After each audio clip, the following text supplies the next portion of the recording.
Kristo. Magandang gabi po sa inyong lahat. Mga minamahal kong kapatid, tayo'y nasa ika-4 na linggo sa karaniwang panahon, Martes, at ang misang ito ay espesyal na pag-aalay natin sa ating patrona na bilang parangal at debosyon natin sa Kanya. At sa ating ebanghelyong narinig natin ngayong gabi, ay natunghayan natin ang dalawang kwento ng desperasyon. Dalawang kwento ng kawalang pag-asa. Yung unang kwento ay tungkol dun sa babaeng dinudugo ng 12 taon at hirap na siya. Lumapit na siya sa maraming mga doktor, ngunit hindi siya napapagaling, bagkus lalo pang lumulubha ang kanyang sakit. Malaki na ang nagastos niya, naubos na ang kabuhayan niya, pero hindi pa rin siya napagagaling. Nawawala na siya ng pag-asa, kumukonti na ang kanyang tsansa, pero hindi pa pala huli ang lahat noong nasumpungan niya si Jesus. At yung pangalawang kwento naman ay yung kwento ni Jairo tungkol sa kanyang dalagitang anak na naghihingalo. Sa umpisa, nagpatira pa siya kay Jesus kahit siya ay isang opisyales ng sinagoga. Humingi ng tulong at si Jesus naman pinagbigyan siya. Pero sa kalagitnaan ng kanilang paglalakbay papunta sa kaniyang tahanan, nabalitaan na niyang patay na ang kaniyang anak. Kaya nga sabi ng mga nagbalita, bakit gagambalain mo pa ang Panginoon? Wala na, patay na ang iyong anak. Siguro kung ikaw yung sinabihan ng ganon, nandoon ka sa punto na wala ka ng matatakbuhan, wala ng pag-asa, huli na ang lahat. At pwede mo pang sisihin yung babaeng sumingit, no? Bakit ka pa kasi sumingit, no? Bakit ka pa nag-agaw atensyon? Papunta na nga kami sa bahay. Hindi tuloy na abutan ni Jesus na buhay ang aking anak. Pero, yung kwento ng kanyang desperasyon, yung kwento ng kanyang animoy kawalang pag-asa, ay napalitan ng kwento ng milagro mula kay Jesus. Mga minamahal kong kapatid, sa paglalakbay natin sa mundong ibabaw, hindi maiiwasan na minsan, ikaw at ako makararanas ng ganoong sitwasyon. No? Naranasan nyo na ba yon? Yung parang nasa punto kayo ng buhay nyo na wala na akong pag-asa, wala na akong magagawa, wala na akong matatakbuhan, hindi ko na ito malulusutan. Ikaw ay desperado na, desperada na. Pero ano ang matututunan natin sa kwento na narinig natin sa Ebanghelyo ngayong gabing ito? Na sa panahon ng desperasyon, unang-una, katulad nung babaeng dinudugo at ni Jairo, lumapit ka kay Jesus ng may pananampalataya. Alam nyo kasi minsan, ewan ko ba, kung kailan tayo binabayo ng problema at mga unos sa buhay, doon ka pa lalong lumalayo sa Diyos. At masaklap pa nga, magtatampo ka pa sa Kanya. Pero ang paalala sa atin, in moments of desperation, all the more you should come to the Lord in faith. Kailangan lalo kang lumapit sa Kanya. Katulad ni Jairo, magpatira pa ka sa Kanya. Katulad noong babaeng dinudugo, hawakan mo ang Panginoon. Kasi kapag lumapit ka kay Jesus, ang sino mang lumalapit kay Jesus, tiyak magkakamit ng biyaya at awa. Kaya nga, sana sa mga panahong tayo ay nagdaranas ng mga iba't ibang sitwasyon ng kawalang pag-asa, lumapit ka kay Jesus, dala-dala ang iyong pananampalataya, isusuko sa Kanya ang lahat ng iyong alalahanin, ang lahat ng iyong mga pasakit sa buhay, at ikaw ay aasa sa Kanyang kagandahang loob.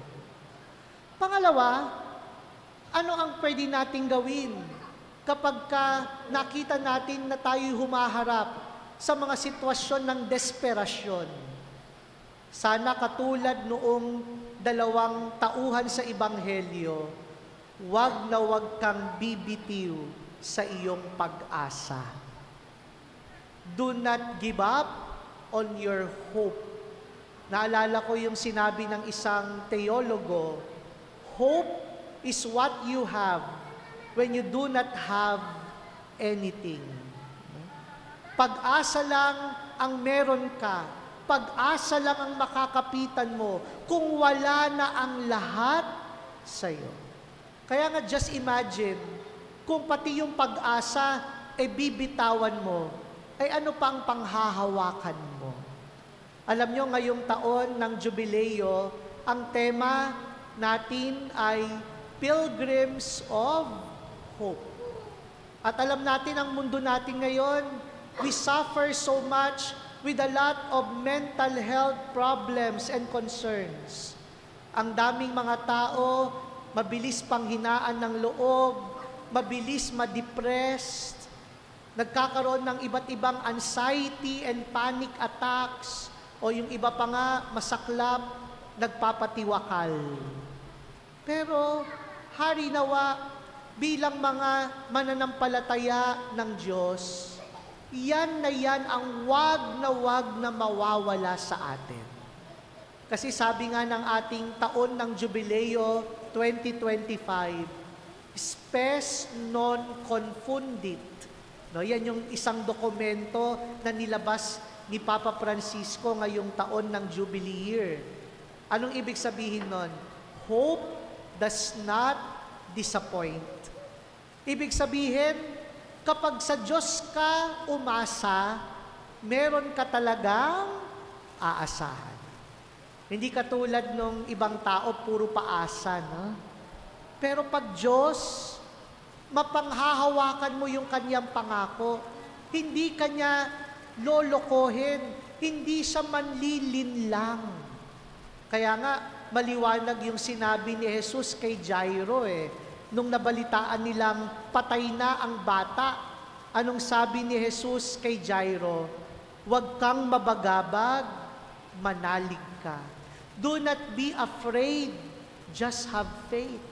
Do not be afraid, continue to hope. Kaya nga, kahit na yung mga nababalitaan natin sa bansa natin ngayon o sa mundo ngayon, parang ano ba to? Wala na tayong patutunguhan. Parang wala ng pag-asa. Hindi. Basta kumapit ka lang sa Diyos, kumapit ka lang sa pag-asa. Hope is the anchor of our soul in times of storm.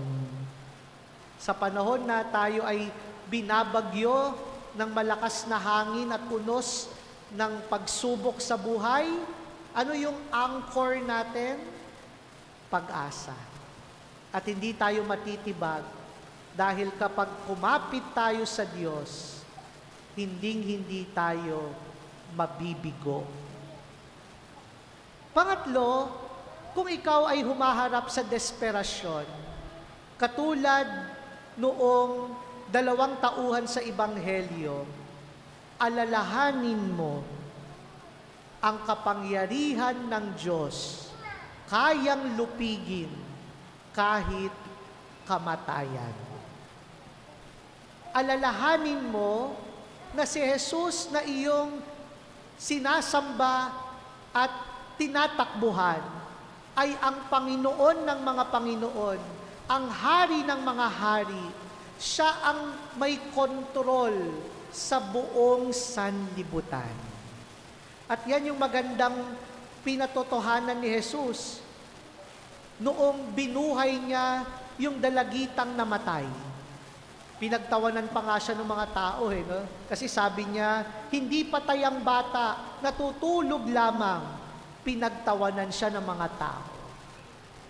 Pero tayo, na mga nananalig sa Diyos, alam natin na kahit ano pang trahedya ang dumating sa atin, kahit pa man si kamatayan, ang pinakamortal nating kaaway, mas higit ang kapangyarihan ng Diyos. Walang imposible sa Kanya.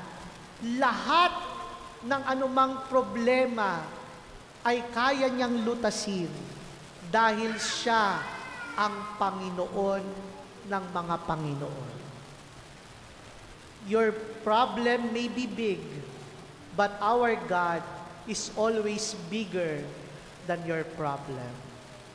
Death may be frightening, but our Lord is the resurrection and the life, who has the power to give us eternal life. Kaya nga, kung titignan natin, anuman palang pagdaanan natin sa mundong ito, kahit para bagang nakakasindak, nakakatakot, basta lagi mo lang aalalahanin, mas malakas ang Panginoon ko dyan. Mas makapangyarihan ng Diyos dyan. Hindi ka na mangangamba. Sabi nga ni San Pablo sa sulat niya sa mga taga-Roma, if God is with us, who can be against us? Mga minamahal kong kapatid, ang ating mahal na inang si Maria, yan ang kanyang ding disposisyon. Ang ating pinaparangalan ngayong gabi. Katulad ng 2 tauhan sa Ebanghelyo, si Maria, nung unang milagro ni Jesus, sino hiningian niya ng tulong? Nung naubusan ng alak sa kasalan, lumapit siya sa kanyang anak na si Jesus. At tandaan natin, si Maria, nung siya'y nasa paanan ng krus, at nakikitang naghihingalot na mamatay ang kanyang inosenteng anak, pinanghawakan niya ang pag-asa at pananampalataya niya sa Diyos.